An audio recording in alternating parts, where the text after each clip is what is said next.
I'm going to show you how to take your appearance on Zoom and other video conferencing platforms from this to this, to this. and even to this. How did songs from long ago come up? What was the context? I'm Billy Davis, and I'm a lawyer who spent years defending clients in business and industry from lawsuits. In that time, I've never met anybody who's enjoyed being sued, which is why I teach employees and management the skills necessary to mitigate litigation risk. So just like everyone else, I've been spending a great deal of time on Zoom and other types of video conferencing software in order to attend court hearings, business meetings, and things of that nature. Now, while video conferencing is better than being on one of those dreadful conference calls, it still leaves a lot to be desired in comparison to face-to-face communication. As a trial lawyer, I know the value of, shall we say, a certain theatrical flair when presenting to groups of people. So after a few video calls, I started asking myself, what can I do to capture the attention of everyone in the room? In this three-part video series, I'm going to teach you some of the tricks that I've learned to improve your appearance on video conference calls. I'll walk you through how to make yourself look better on video conference calls without spending any extra money. And I'll also talk you through a couple of different options at various price points that can really make your video look very professional. So let's get started. Let's go back to our plain old setup on the laptop. This is where most folks start, with the built-in microphone and built-in camera on their laptop. But do you notice how it looks remarkably different from what we saw before? Why is that? Is it the camera? Is it the equipment? Well, equipment will play a big role in making video look good, as we'll learn later. But regardless of what equipment is used, your video is definitely going to look better if you pay attention to the camera position and, most importantly, to the lighting in your room. In this configuration, the lighting is not flattering and neither is the camera position. So here are some things that we can do to fix that. You see that window behind me? That's what a cinematographer would call a backlight, and it causes some real problems on a Zoom conference call. Notice how it makes the entire image look flat and washed out, and my face is shadowed. So what can we do to fix this? Let's just turn around. There, now that's better. And all I've done is simply turn myself around at the table so that now the natural light coming in through the window is reflecting off of my face. Now, I'm kind of fortunate today because it's a bit of a cloudy day outside. And on a cloudy day, the light is what a cinematographer would call diffuse or soft. It's helpful to think of light in two general qualities, soft or hard. Soft light is what you'd be most accustomed to seeing on a very bright but very overcast day. You can imagine that if you were to hold your hand out next to an object, you wouldn't really cast much of a shadow onto it. The light seems to bend around and envelop everything, so it's an even kind of lighting. You can contrast that to a really sunny day. Imagine being at the beach where if you held your hand out over the sand, you'd cast a very sharply defined shadow of your hand based on where the light is hitting it. So that would be an example of hard lighting. Soft lighting, as a general rule, is what you're going to want for a video presentation.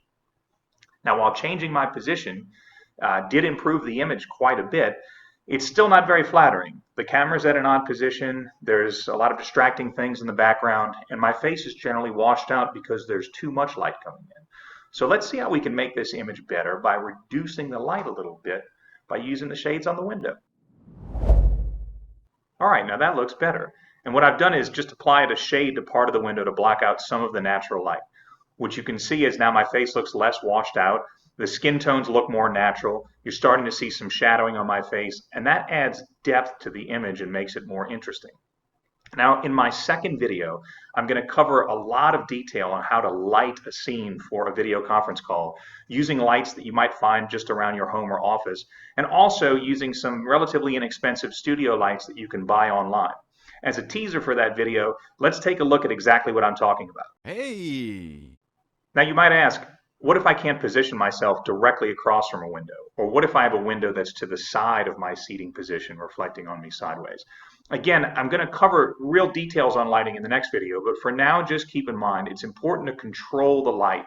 And you can do that either by using blinds or shades. And remember the cardinal rule, soft, diffuse light is always going to look better on video than hard light. So if it's a very sunny day and you've got real bright sunshine coming in, consider putting a sheet over the window, which will still allow light to come through, but will give it a softer and more diffused effect. But for now, let's just focus on improving this image as much as we can without any fancy lighting.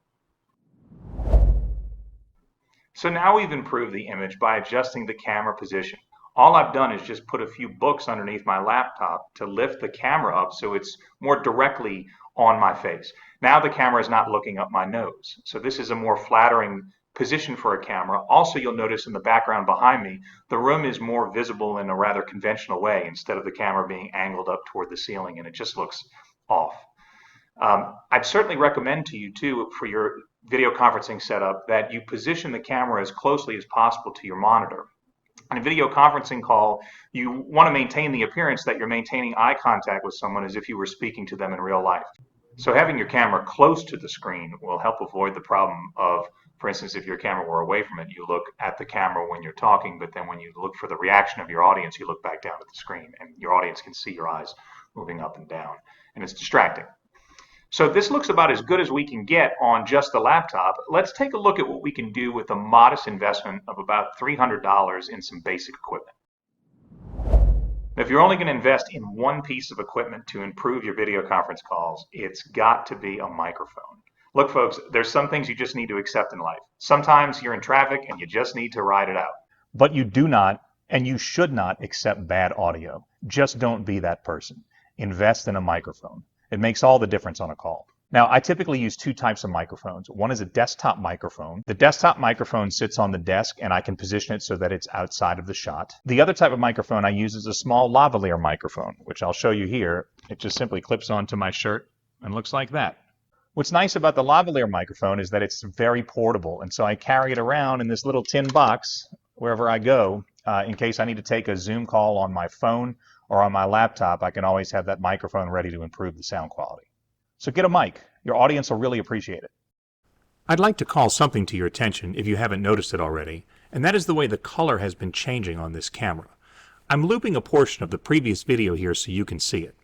This is my inexpensive laptop camera trying to maintain the proper exposure through a feature called auto exposure. This is a characteristic of an inexpensive camera. It doesn't look good. The easiest way to say goodbye to the color changing problem is to invest in a better webcam. So let's take a look at one.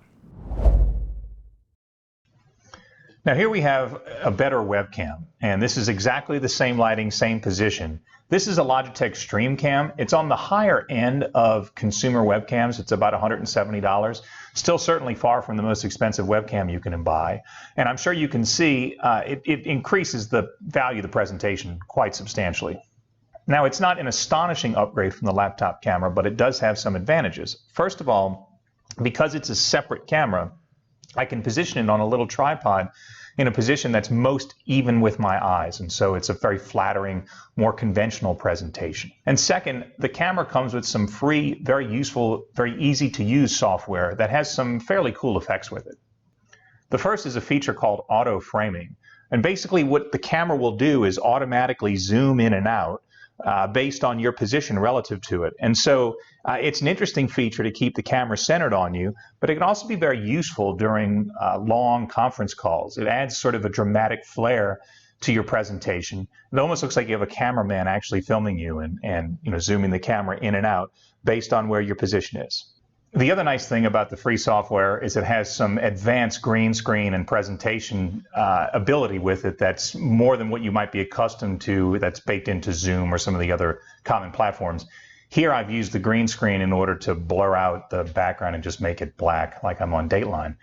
And if you really want to pump things up to the next level, then if you happen to have a camera around your house or you're considering buying a camera, that can really be a game changer. You might be surprised to learn that your DSLR or mirrorless camera that you have for taking pictures of your kids' soccer games can actually be plugged into your computer and used as a camera for a video conference. Let's take a look at that. Now all I've done here is switch to my Canon 90D DSLR camera. That's just a regular camera that you might use to photograph your kids' sporting events or take on vacation with you. And you can see what a difference having a real camera makes. One of the most important differences is the background behind me, you'll notice, is a little blurry. That is an effect known by, in the photography world as bokeh. Bokeh is a Japanese word that refers to that blurry effect in a photograph or in video, the blurry background.